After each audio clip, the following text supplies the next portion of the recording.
She called herself a damaged goods so she cannot become one of the group's comrades. However, Kusanagi told her that she can become a comrade. He had lost control just as she did, feeling only hatred without restraint. But it was Utori who managed to stop him in the wake of his defeat 2 years ago.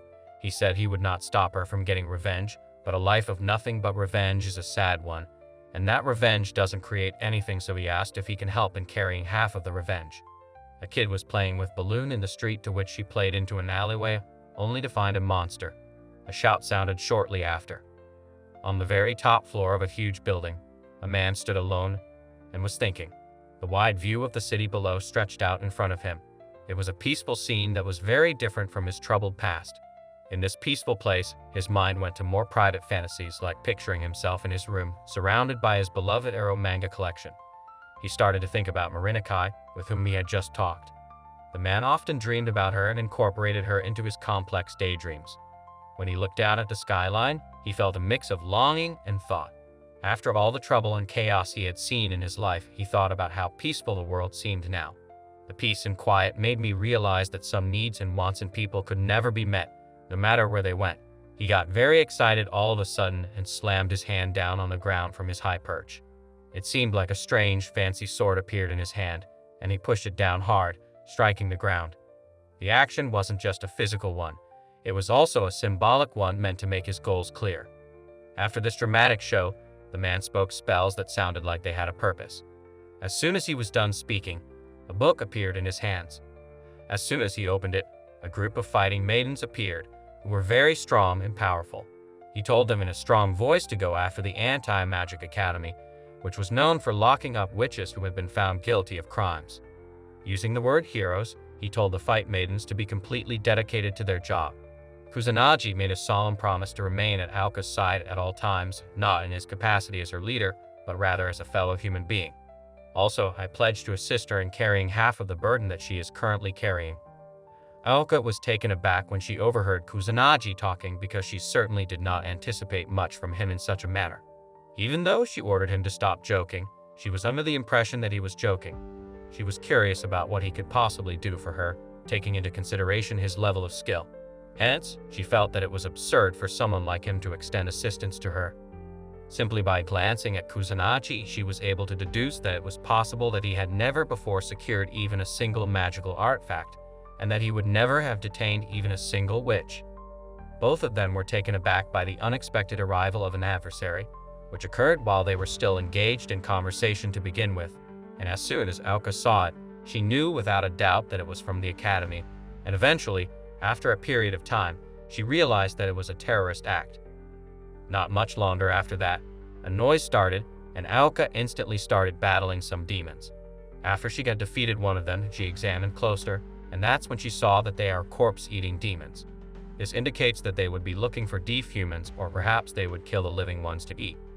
The fact that those demons are susceptible to damage in the eyes and nose, on the other hand, indicates that they would be quite bothersome if they were aware of their sensitivity. Aoka anticipated that the spring and the knights would already be there in light of the current circumstances. Nevertheless, none of them can be found anywhere. While she was still standing and observing the situation, she became aware of a young woman being attacked by one of the demons. She hurriedly rushed to rescue the girl, and as soon as she did, she fought the demon off. She then asked the girl to pull herself together, but the girl remained silent. This led her to believe that the girl had passed away, as she believed that she had not arrived at the right time to rescue her. As she stood up to leave, the girl abruptly stood up, appearing to be possessed, and made a move to assault Aoka. She was searching for other people and wondered where they might be.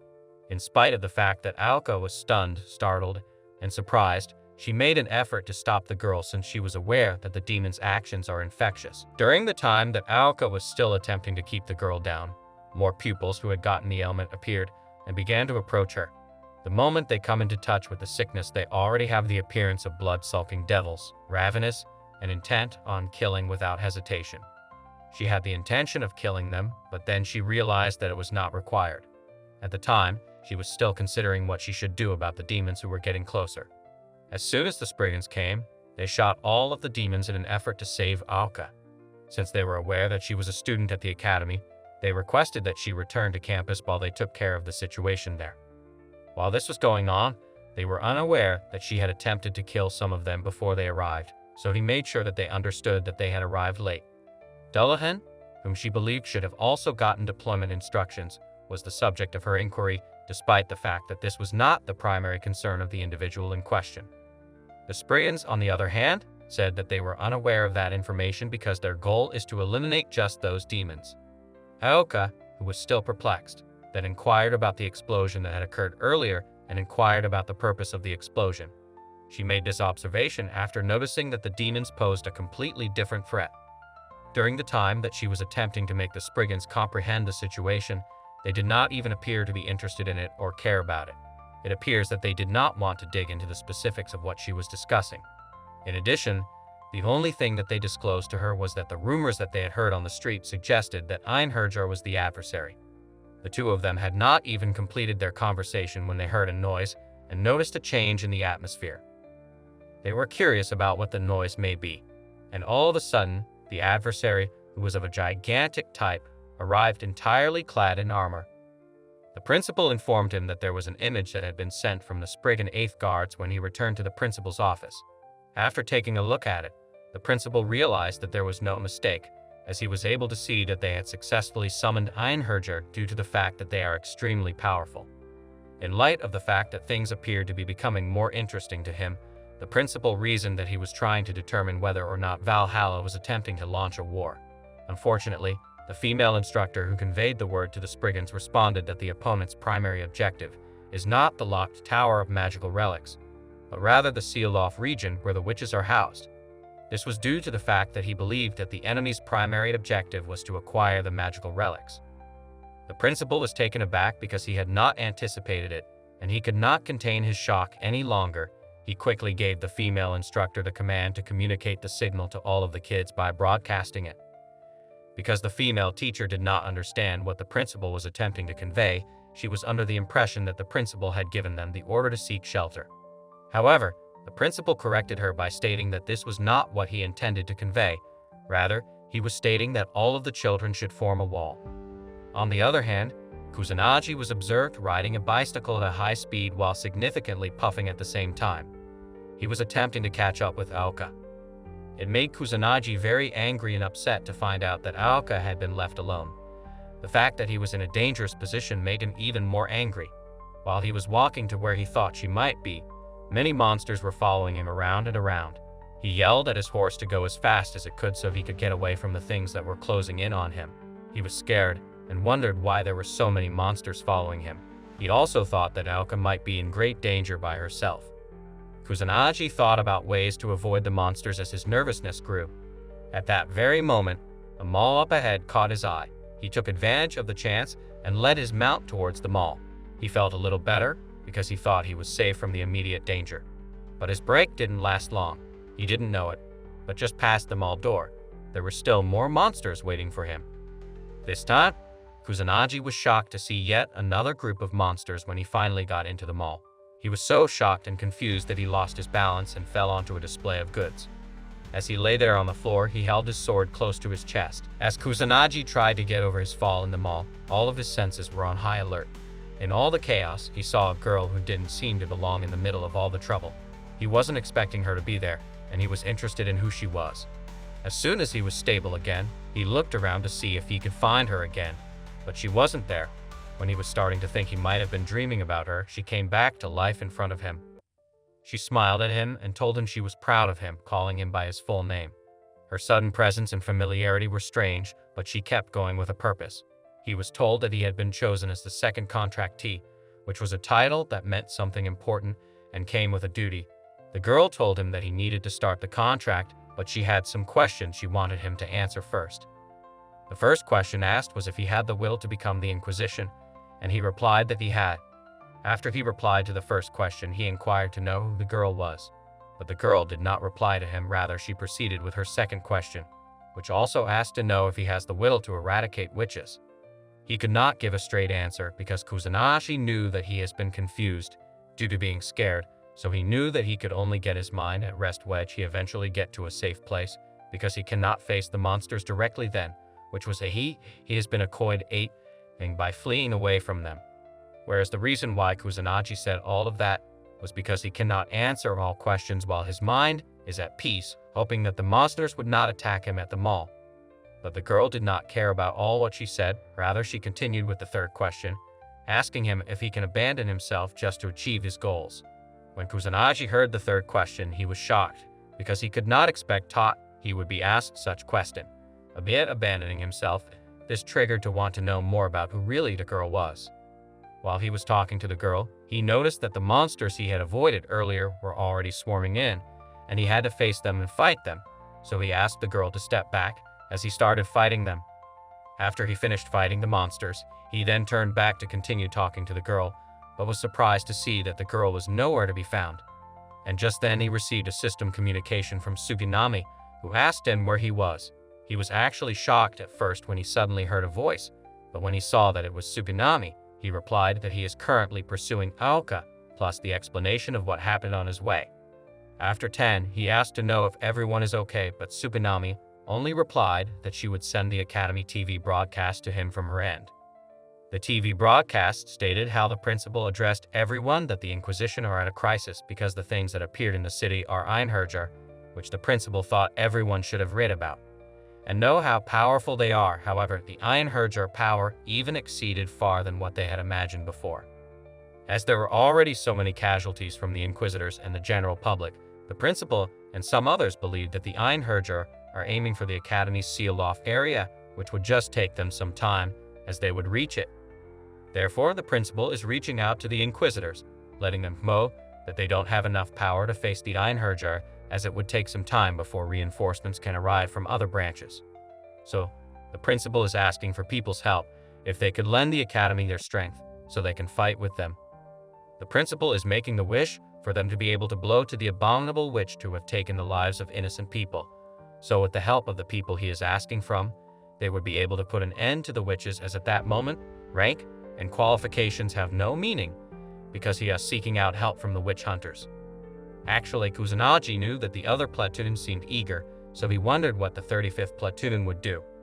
As he was still thinking about that, Tsukinami just let him know that he is the leader, but he didn't want to accept that, as he thought that it would be better for them if they just ran away, thinking that they cannot stand up against Einherjar, because he didn't want Tsukinami and others to get killed. Meanwhile, Tsukinami wants them to fight the enemy, so she let her know that Aoka on her own is already heading to the Academy to defeat the He's and the Einherjar, as she is also among the members of the 35th platoon. When Kusanagi heard this, he knew that he did not want to get Aoka killed, then Tsukinami or Usagi, so for him to stop Aoka, he would have to go and hunt down Einherjar. He saw that with what he said, Tsukinami might feel somehow, so he asked her not to misunderstand him. Moreover, Tsukinami was not actually interested in Aoka, but rather in Einherjar.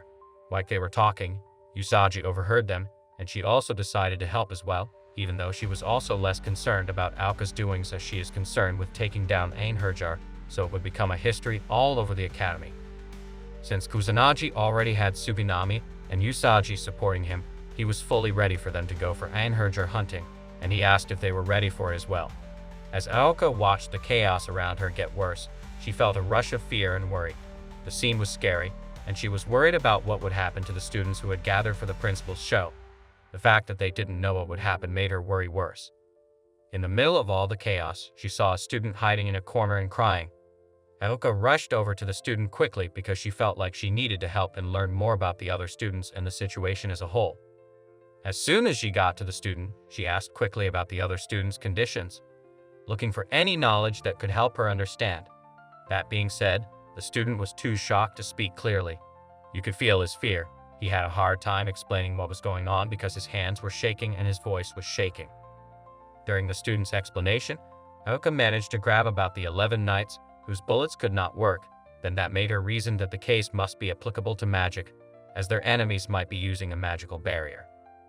Automatically, Aoka could predict the enemy to be the popular Einherjar Arthur Pendragon.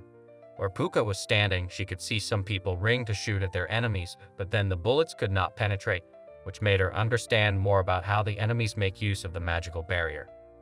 At this rate, Aoka definitely needs to use her magic, even though she did not expect that she would use it. But then, the present situation called for it. As she summoned her magic, she asked that Vlad grant her its power to make use of during the fight. She was having issues with her leg before, so she just asked Vlad to help her fix them, and after then, she started to fight with the enemy, making use of her magic power. She did not relent, despite the fact that her enemy was still telling her that there was a barrier of magic, and that if it's destroyed, the barrier would be restored instantly. Meanwhile, Aoka already gets the trick that the sword and sheath of Excalibur are together one weapon, therefore the blade attacks and the sheath defends, and then the holster brings up the barrier. When Aoka got this trick, she was able to hit the enemy with her sword, and since she saw that if the sword continued to hit the enemy directly, then she told Vlad that she would need to use inherent magic. However, the enemy's goal was to let Aoka sacrifice her blood for the contract, which means that he wants to kill Aoka as he continues to use his magic harder on Aoka, and Aoka herself did not give up yet, despite the harsh fight. Aoka continued her magic on the enemy till she was able to get the holster fractured, and through that, she saw that she could overpower him. It seems like the enemy already foreseen that as well, as he suddenly asked Aoka to forgive him. Aoka was shocked, but the enemy made her understand that Dullahan has been suspended according to the order of the king. However, Aoka already loses guard while the enemy was talking to her. She later on realized that the trigger she was trying to pull did not work out because the bullets couldn't reach the enemy anymore. That was when she knew that something had gone wrong. In the middle of all the chaos, Aoka's strength finally gave out, and she fell to the ground and lost consciousness. When she woke up, she was having a hard time moving because her body was stiff and heavy. She was out of breath and lost as she lay there and stared up at a huge figure standing over her. The huge size of the figure made her wonder if this was the end of her long, hard quest for revenge. Her mind was full of a lot of different ideas. Since she was a child, Aoka had a strong desire for revenge. It was because she had lost her family and wanted to make things right for those who had hurt them. She had worked hard to make her dream come true, but now it looked like it might all end quickly and tragically. When Aoka was weak, she felt terrible sadness for her sister, the person she had been trying to get back at. She felt terrible shame and was sad that her hard work and hopes could end in such a tragic way. As she begged her sister in her heart, she hoped that her sister could forgive Aoka for the mistakes and failures she had seen along the way, no matter where she was. Einherjar, the figure holding a huge sword, was about to attack Aoka when Kusanagi quickly showed up and stopped the threat. Aoka was shocked when he showed up out of the blue, but she felt a deep sense of relief. When she saw Kusanagi standing strong, it gave her a little hope even though things were looking bad. Kusanagi was worried about Aoka's health right away. He asked her if she was okay, but she didn't answer. Instead, Aoka's fear turned to Kusanagi. She was worried that Einherjar's immense strength might be too much for him. In a desperate moment, she told him to run away and not worry about her because she was afraid that his involvement could put him in danger. However, Kusanagi did not listen to her. He told her very clearly that she shouldn't judge his skills too quickly. He wasn't going to back down when he told Aoka of the promise he had made to help her get revenge. Without any further delay, Kusanagi faced the enemy, ready to fight him, as he let the man know the fact that Aoka was his comrade, whom she made to cry, and therefore, he was there to make the enemy pay for that. And immediately, Kusanagi was ready to take the man down, as he was fully determined. As the fight started, it got very intense, and Kusanagi started to show Aoka some skills she had never seen him use before. She was amazed as Kusanagi showed an unbelievable level of toughness and fighting skill that far surpassed her hopes. Even though she was shocked, she couldn't help but think that Kusanagi might be weak if he got even a small hurt. Even when he was by himself, Kusanagi was still determined to beat the strong opponent in front of him. He wouldn't even consider giving up. At that very important moment, Einherjar raised his sword for a deadly blow, but Kusanagi quickly dodged just in time. It was so close to hitting him that he was briefly stunned by how close the blade had been. He dodged the blow, but he could still feel the strong wind pressure caused by the sword's swing. This showed how powerful the enemy was, even though he hadn't been hit. Now, Kusanagi started to carefully watch the enemy's moves, trying to guess when he would attack next. He thought the enemy was interesting, a lot like the railgun that the Armicus company is working on right now. Like how the railgun uses electrical transmission to send magical power instead of just electrical current. Kusanagi thought that the enemy might use magical energy in a new way in their fighting style. In the middle of the fight, Kusanagi called out for Tsukinami, who quickly came to help him.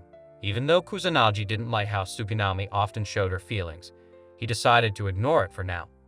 The Kusanagi thought that things that were black, like Tsukinami's hair, were usually bad. He pushed these thoughts to the side.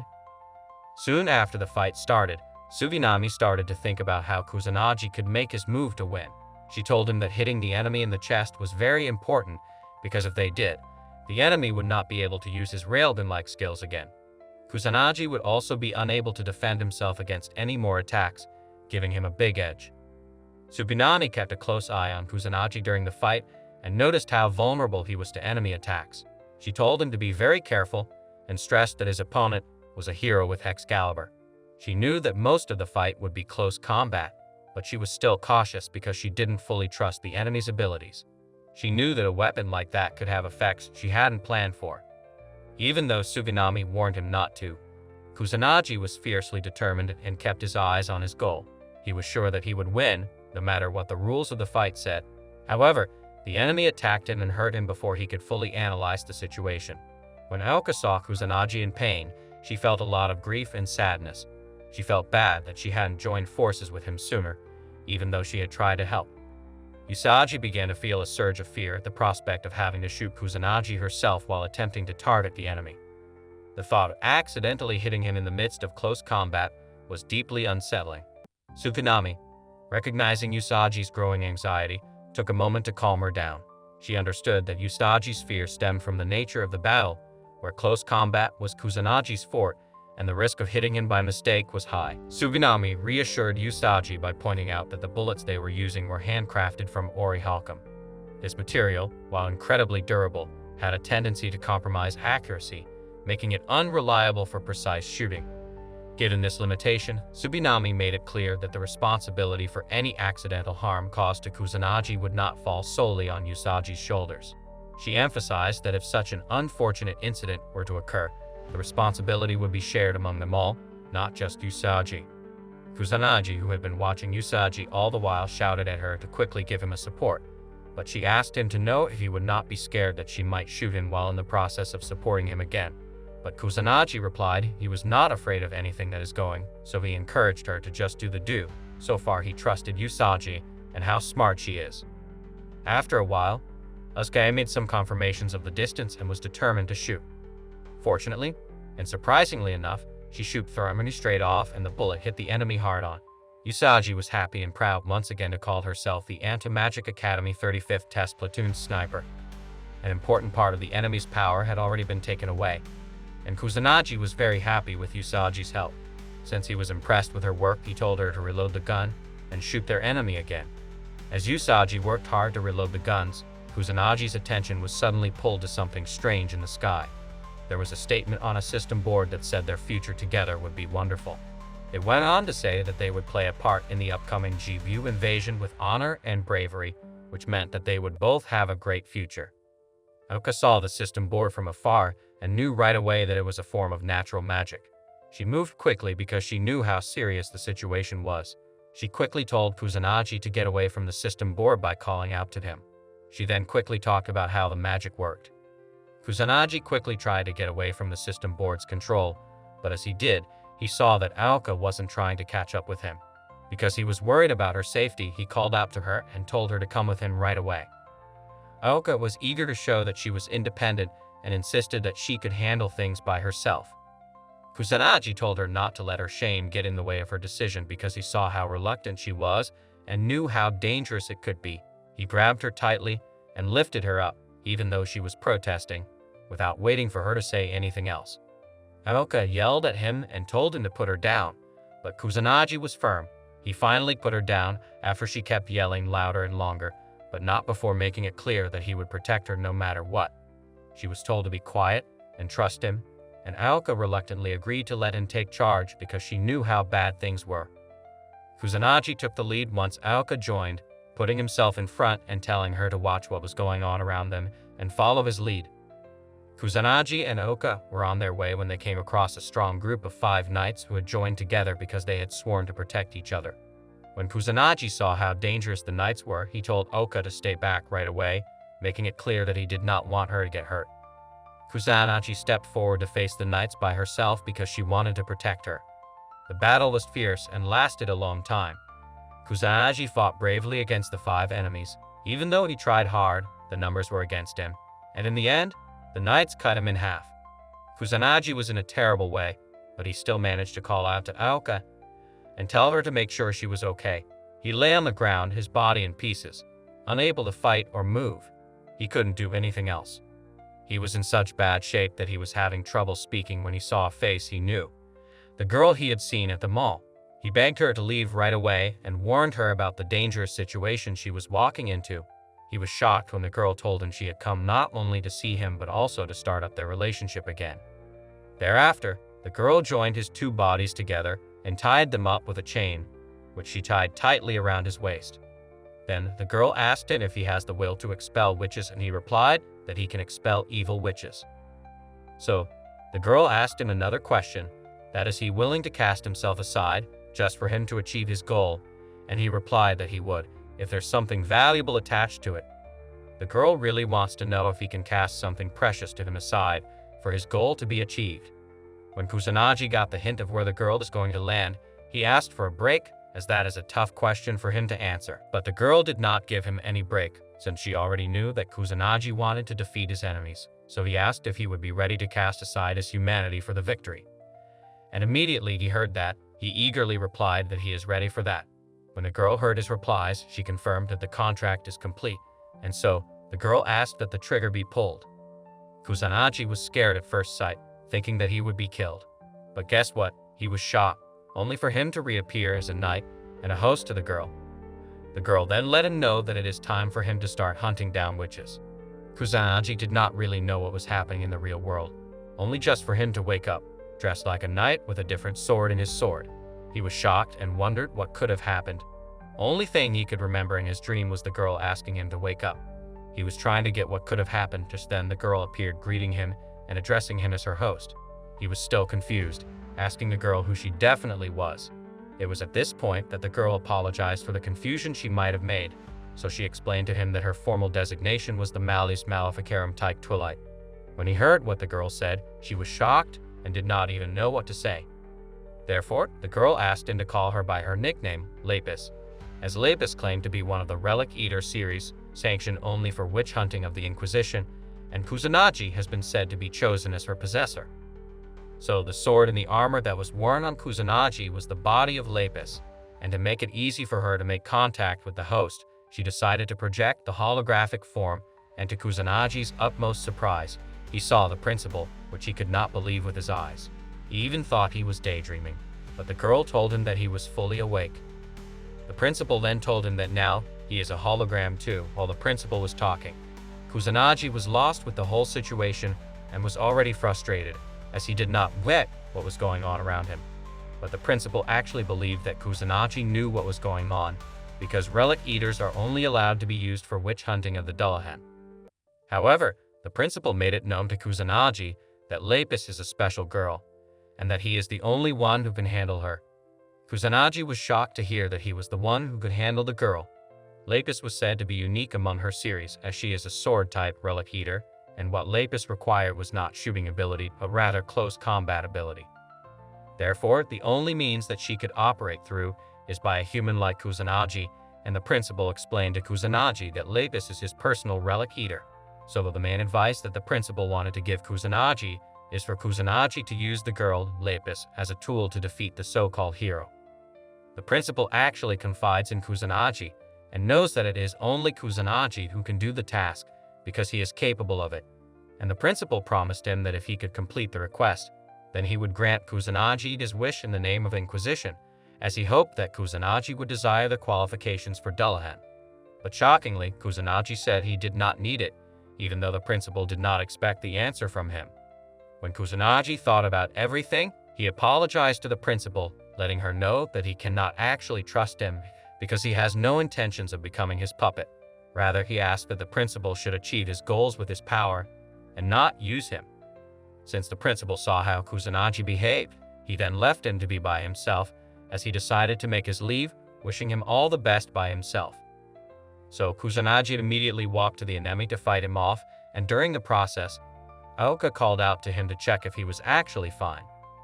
As Kusanagi fought the enemy, Lapis also helped him with the watch out, so he would make any mistakes. It was time for Kusanagi to cut the enemy, but Lapis collected the sword from him, and he wondered how much Lapis with her small body could handle the sword. But Lapis let him know she could withstand the attack because she would not break no matter what, so she asked him not to worry about her. Surprising enough for Kusanagi, Lapis let him know that the sword can change into any form as long as it is some kind of sword, just that Kusanagi would have made a wish, and immediately he did. The sword changed its form, become a little longer than before. This really amazed Kusanagi, and he saw that he can actually benefit from Lapis, being a relic eater and working together as well. Even Lapis found Kusanagi convenient for her as well, because an ordinary swordsman cannot use her, and a human with slow mental reaction cannot even fully utilize her capabilities. That is why ordinary humans are limited. Kusanagi then agreed to work with Lapis henceforth, and Lapis was ready to do so as well. As soon as they saw that the enemy was already moving again, Kusanagi immediately swung into action back as he began changing the sword consecutively, just as the kind of sword he needed in each action. But it got to a stage that the enemy's form changed, including the sword. Kusanagi was shocked at first, wondering what could have happened. Then he noticed that it seems like a blade of madness has stood in opposition. In a later conversation, Lapis revealed to Kusanagi that the adversary whose appearance had altered was actually a golem that had been constructed through the process of alchemy. It was reported to have contained the spirit of King Arthur in the form of a marionette.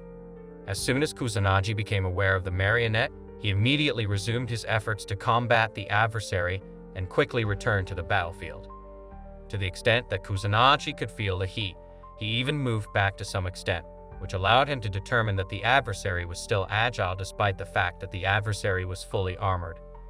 This was because the combat this time was more fierce than the fight that had occurred previously. During this time, the adversary continued to repeat the phrases that were being spoken about the partnership, stating that their future would be wonderful together and that their invasion would also be chivalrous together. As soon as Kusanagi heard those comments once more, he became enraged because he had already realized that the adversary was repeating the same things that he had said in the past. And when the adversary consistently asserts so, he is aware that the adversary is attempting to employ some devious strategy once more, such as calling upon magic. However, Kusanagi was already aware of the opponent's motivation, and as a result, he was not prepared to allow the enemy to carry out that action before he dealt with it. It would take them 30 seconds to break through the barrier, but there are only 10 seconds left until the enemy's magic activates, so Lapis told him that it is pointless. She explained that it would be defenseless when casting, knowing that the enemy puts up a barrier to defend itself, and looking at it, it would take them 30 seconds to break through the barrier. As a result, Lapis found out that they were unable to arrive in time. Kusanagi was at a loss for what to do next, so he asked Lapis for advice on what they could do next. Lapis responded by telling him that they would have to make use of the natural power that they possessed. During this time, Lapis revealed that any magic that came into contact with the sword would be absorbed and left useless. Furthermore, when they attacked, the magic power would be transformed into a cause of injury. Additionally, she informed Kusanagi that it is not feasible to carry out the attack that was planned at a remote location. The extent of the accuracy was entirely dependent on the capabilities of the host. When Lapis had already prepared those acts, she inquired as to whether or not Kusanagi could carry them out.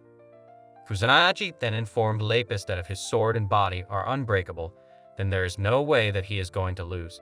This was the outcome of the conversation. This indicates that he is prepared to confront the adversary, and as a result, he instructed Lapis to release them. At the same time as he was wielding the sword to fight the adversary, he was also calling forth the magic itself.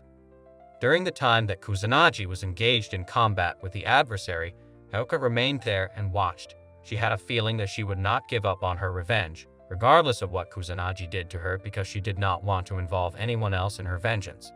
The fact that she did not want to see anyone else suffer, on the other hand, was the reason why she kept her distance from other people. In addition, she has made a solemn vow that she will never use phrases such as loneliness, agony, or painful in her speech. On the other hand, if she were to be completely truthful with herself, she was aware that she had been so feeble, that she had been terrified and numb, and that she had been thinking that she might die more than anything else. However, the fact that she is reminded of what Kusanagi has said to her in the past, namely that he would assist her in carrying half of the manner she was supposed to do, causes her to feel uneasy because she has always felt that she is by herself. In spite of the fact that she was thankful for Kusanagi, she was concerned for him because he was dealing with danger in her place. As Kusanagi, on the other hand, was busy figuring out how to beat the adversary, he summoned 8 enormous serpents, which unexpectedly caused a ruckus. This occurred at the same time as an unforeseen obstacle arose. Even Oka was taken aback by the news. In the moment that the principal became aware of this, he made a snap decision to devise a plan for the subsequent action, and he immediately contacted Murasan to address the matter together. The fact that Kusanagi was able to prevail in the end, despite the fact that she had put in a lot of effort and had the assistance of the serpent, was something that genuinely surprised Oka a great deal because she had not anticipated it. It was therefore Kusanagi's recommendation that she refrain from taking on everything by herself in the future, as he was now in a position to assist her in overcoming the adversary. Oka, however, stressed to Kusanagi that it was not her fault that she did take things on by herself. Rather, it was the fact that she does not know how to relate well with other people that was the most problematic. However, Kusanagi informed her that it is not just him but also every single member of their platoon who is responsible for this. During the time that they were discussing the situation, Usagi and Suginami appeared from a distance. They were overjoyed to see him and made sure to give him a bear embrace. All of them are able to comprehend one another, despite the fact that it is possible that they do not know very much about one another at all. In addition, over time, they will eventually become more intimate allies with one another.